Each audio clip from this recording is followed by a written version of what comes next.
नमस्कार दोस्तों, एजुपेड info channel पर आपका स्वागत है। आज के इस अंक में हम लेकर आए हैं कक्षा 11 की राजनीति विज्ञान एनसीईआरटी बुक से। और आज का अध्याय है संविधान क्यों और कैसे। इसके अंतर्गत हम पढ़ेंगे कि किस प्रकार से संविधान का निर्माण हुआ और संविधान में कौन कौन सी प्रावधान किए गए, इसके साथ ही किन किन और देशों के संविधान से भारतीय संविधान में विशेष प्रावधान लिए गए। तो आइए शुरू करते हैं, संविधान क्यों और कैसे। जब हम बात करते हैं संविधान की, तो सबसे पहले आपको ये जान लेना जरूरी है कि संविधान क्या है। किसी देश का संविधान उसकी राजनीति प्रक्रिया यानी व्यवस्था का वह मूलभूत ताना बाना है जो ये निर्धारित करता है, ठीक है, कि उसकी जनता किस प्रकार से शासन करेगी, अप्रत्यक्ष रूप से यानी चुने गए प्रतिनिधियों के द्वारा। अगर मैं एक बात कहूं तो ये बहुत ही सटीक होगी कि कहा ऐसा जाता है कि जिस देश की राजनीति सही नहीं है उस देश की कोई भी नीति सही नहीं हो सकती, ना तो अर्थनीति, ना ही सामाजिक नीति, ना ही और कोई नीति। तो इसीलिए राजनीति जो है वो संविधान से ही नियंत्रित होती है। तो संविधान किसी राज्य की सरकार के तीनों प्रमुख अंगों जैसे विधायिका, कार्यपालिका और न्यायपालिका की स्थापना करता है। इसके साथ ही संविधान सरकार के तीनों अंगों की शक्तियों की व्याख्या करता है तथा साथ ही उनके कर्तव्यों की सीमा तय करता है ताकि वे एक दूसरे के काम में बाधा न डालें। संविधान सरकार के तीनों अंगों के बीच आपसी संबंधों तथा उनके जनता के साथ संबंधों का विनियमन करता है, यानी कभी ऐसा न हो कि सरकार जनता पर ऐसे ऐसे नियम लागू कर दे जिससे कि उनके मौलिक अधिकारों का हनन हो। मौलिक अधिकार का मतलब है कि कोई भी व्यक्ति आज़ाद होना चाहिए, कहीं भी खाने पीने के लिए, सोने के लिए, बैठने उठने के लिए, अपनी बात समाज में कहने के लिए, कहीं भी देश में आने जाने के लिए। और इसके अलावा स्वतंत्रता का कई तरह के अधिकार होते हैं जो मौलिक अधिकारों की सूची में आते हैं, तो उन अधिकारों का सरकार हनन न कर ले, इसलिए संविधान बनाया गया है ताकि जनता और सरकार के जो भी अधिकार हैं वो निश्चित रहें। उसके बाद जब हम बात करते हैं संविधान की, तो और भी चीज़ें हैं, जैसे संविधान जनता का विशिष्ट सामाजिक, राजनीतिक और आर्थिक प्रकृति, आस्था और आकांक्षाओं को पूरा करने का काम करता है तथा ये कुशासन और अराजकता को भी रोकता है। यानी कहने का मतलब ये है कि अगर कोई सरकार निरंकुश हो जाती है तो संविधान उस चीज़ को निरंकुश की तरफ यानी अराजकता की तरफ जाने से रोकता है। जिस तरह से तानाशाही जो होती है किसी देश में, तो वहाँ का जो राजा होता है या जो तानाशाह होता है, प्रशासक होता है, वो अलग अलग तरीके के कानून अपने अनुसार अपने फायदे के लिए जनता पर लादता रहता है, जिससे कि जनता बहुत ही पीड़ित हो जाती है और त्रस्त रहती है उसके अलग अलग तरह के नियमों से। लेकिन संविधान में ऐसा नहीं है। संविधान जो है सभी चीज़ों को बहुत ही अच्छे तरीके से व्याख्या करता है ताकि कोई भी व्यक्ति स्वतंत्र होकर अपने जीवन को जी सके अच्छी तरीके से। तो ये तो थी संविधान क्या है उसकी बातें। अब बात करते हैं कि संविधान की हमें आवश्यकता क्यों होती है। तो आप सभी जानते हैं कि मनुष्य एक सामाजिक प्राणी है और समाज में विभिन्न प्रकार के समुदाय और वर्गों के लोग रहते हैं। यानी जो हमारा समाज होता है उसमें विभिन्न धर्म के लोग रहते हैं, विभिन्न तरह के जो है परंपराओं को मानने वाले लोग रहते हैं और अलग अलग जातियों के लोग रहते हैं। तो इन सभी लोगों को एक समान अधिकार मिले और किसी की भी परंपरा या धर्म का, ठीक है, मतलब किसी की भी परंपरा या धर्म का हनन ना हो, इसलिए संविधान की आवश्यकता पड़ती है। इन वर्गों या समुदाय में तालमेल बैठाने के लिए संविधान की आवश्यकता होती है। यानी ऐसा ना हो कि बहुसंख्यक वर्ग अल्पसंख्यक समुदाय को दबा दे या उनको समाप्त कर दे। ठीक है, बहुसंख्यक होते हैं वे लोग जो अधिक मात्रा में होते हैं कहीं पर, और अल्पसंख्यक वो कहलाते हैं, वो समुदाय कहलाता है जहाँ पर वे लोग बहुत कम मात्रा में पाए जाते हैं। जैसे अगर हम भारत की बात करें तो भारत में हिंदुओं की आबादी बहुत अधिक है और मुस्लिम, बौद्ध, पारसी और ईसाई, इन सब समुदायों की जो जनसंख्या है वो बहुत कम है। तो इसीलिए ये अल्पसंख्यक कहलाएंगे। और हिंदू जो कि 80% के आसपास हैं तो वो बहुसंख्यक कहलाएंगे। ठीक उसी प्रकार से हमारे पड़ोसी देश श्रीलंका में भी सिंगली समुदाय बहुसंख्यक समुदाय है और तमिल जो है वहाँ पर वो अल्पसंख्यक हैं। लगभग 85% वहाँ सिंगली समुदाय के लोग रहते हैं जो श्रीलंका को अपना मानते हैं, परंतु वहाँ पर 15% तमिल समुदाय है, यानी कि जो भारत से जाकर वहाँ बस गया था। तो वहाँ पर ऐसी घटनाएं होती रहती हैं कि सिंगली समुदाय के लोग तमिल समुदाय के लोगों के लिए खतरा बने रहते हैं। तो ये संविधान जो है इन चीज़ों को रोकता है। संविधान जनता में आपसी विश्वास पैदा करने के लिए मूलभूत नियमों का समूह उपलब्ध करवाता है ताकि लोग एक दूसरे पर भरोसा कर सकें। और अब हम बात करेंगे संविधान क्या है।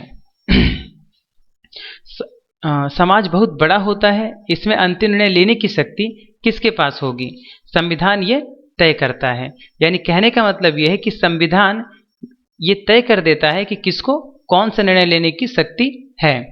जैसे जनता को दी गई है सरकार चुनने की शक्ति, और सरकार को किस प्रकार सरकार चलेगी इसका जो निर्णय है वो भी संविधान करता है। संविधान सरकार निर्माण के नियमों एवं उपनियमों तथा उसकी शक्तियों एवं सीमाओं को तय करता है और एक न्यायपूर्ण समाज की स्थापना करता है। तो इन सब चीज़ों के लिए संविधान की बहुत ज़रूरत है। अब भारतीय संविधान सभा का निर्माण कैसे हुआ उसके बारे में थोड़ा समझ लेते हैं। ये घटना जो है कि 1945 की है, जब इंग्लैंड में एक नई पार्टी की सरकार आई जिसका नाम था लेबर पार्टी। और ये जो लेबर पार्टी थी ये भारत को आज़ादी देने के पक्षधर थी।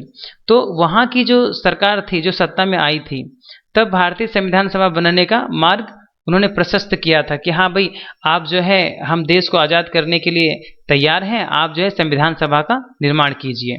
तो जो वाइस राय लॉर्ड वेवेल ने, ठीक है, वेवेल थे, उन्होंने इसकी पुष्टि की थी।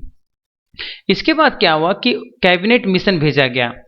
ठीक है, कैबिनेट मिशन क्या था, तो कैबिनेट मिशन योजना के अनुसार संविधान निर्माण निकाय की सदस्य संख्या 389 निर्धारित की गई।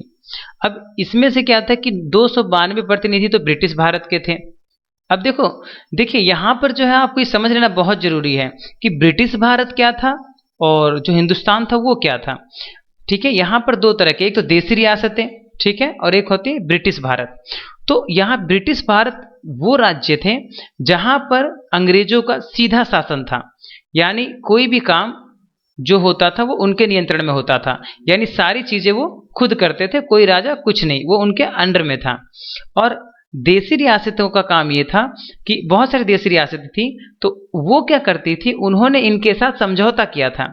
यानी ब्रिटिश जो अंग्रेज थे उनके साथ भारत के रजवाड़ों ने समझौता किया था, तो उनको देसी रियासत कहा जाता था।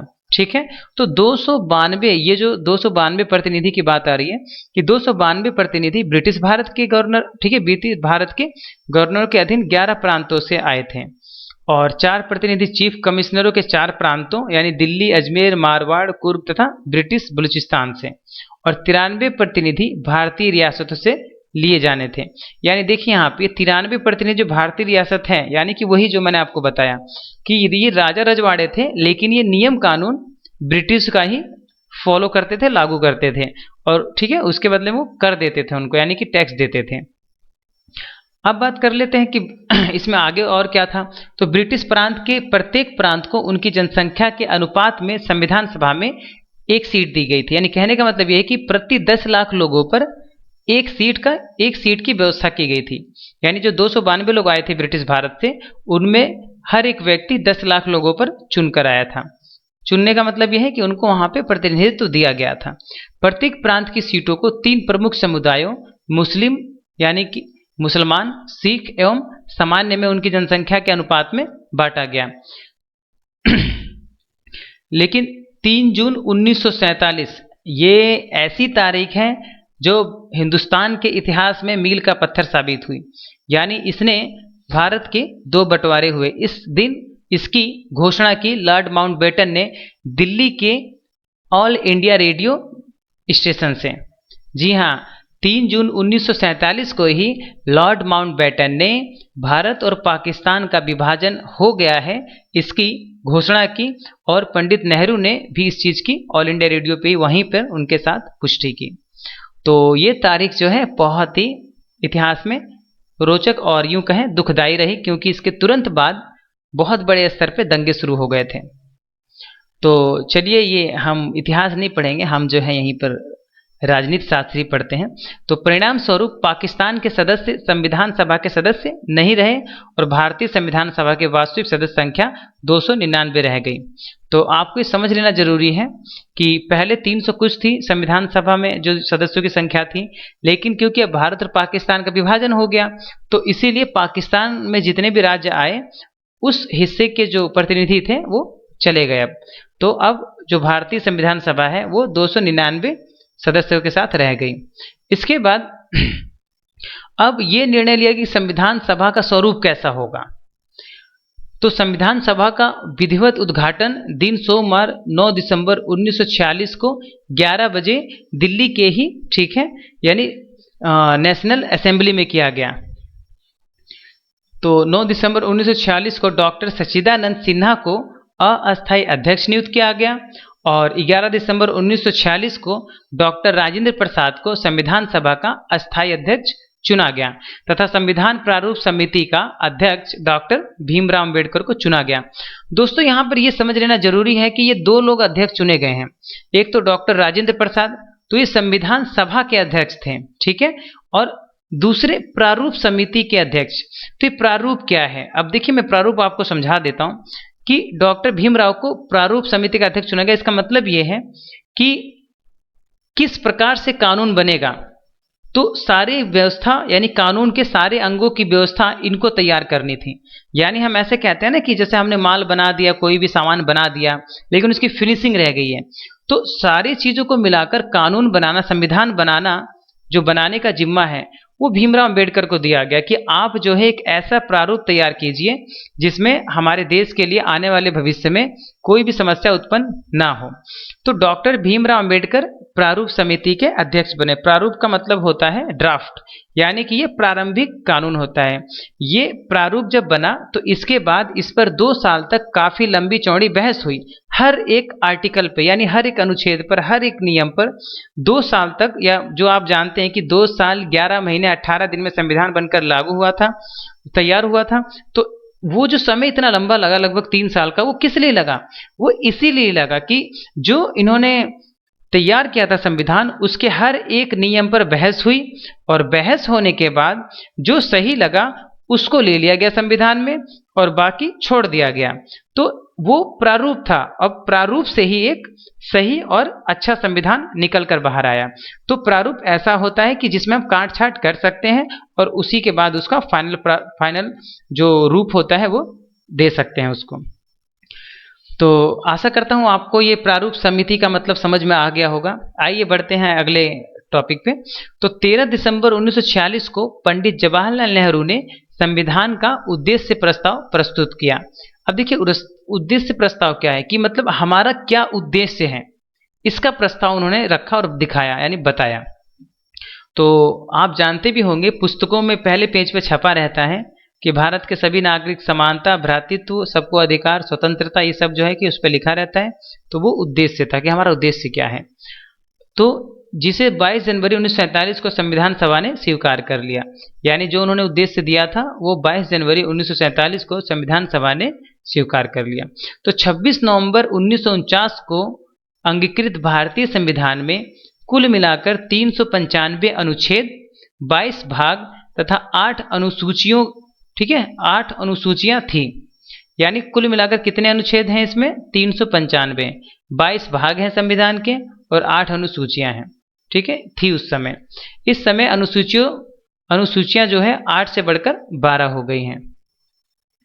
इसके बाद भारतीय संविधान में कि इसको कितना समय लगा तैयार होने में, तो जैसा कि मैंने आपको बताया कि संविधान को बनाने में 2 वर्ष 11 महीने तथा 18 दिन का समय लगा और कुल 166 बैठकें हुई थी।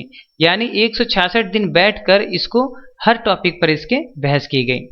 अब 26 जनवरी 1949 को अंगीकृत भारतीय संविधान को 26 जनवरी 1950 को विधिवत रूप से लागू कर दिया गया। अब दोस्तों यहाँ देखिए, यहाँ पे संविधान तो बन के तैयार हो गया था नवंबर में, यानी यहाँ पर जो लिखा हुआ है कि देखिए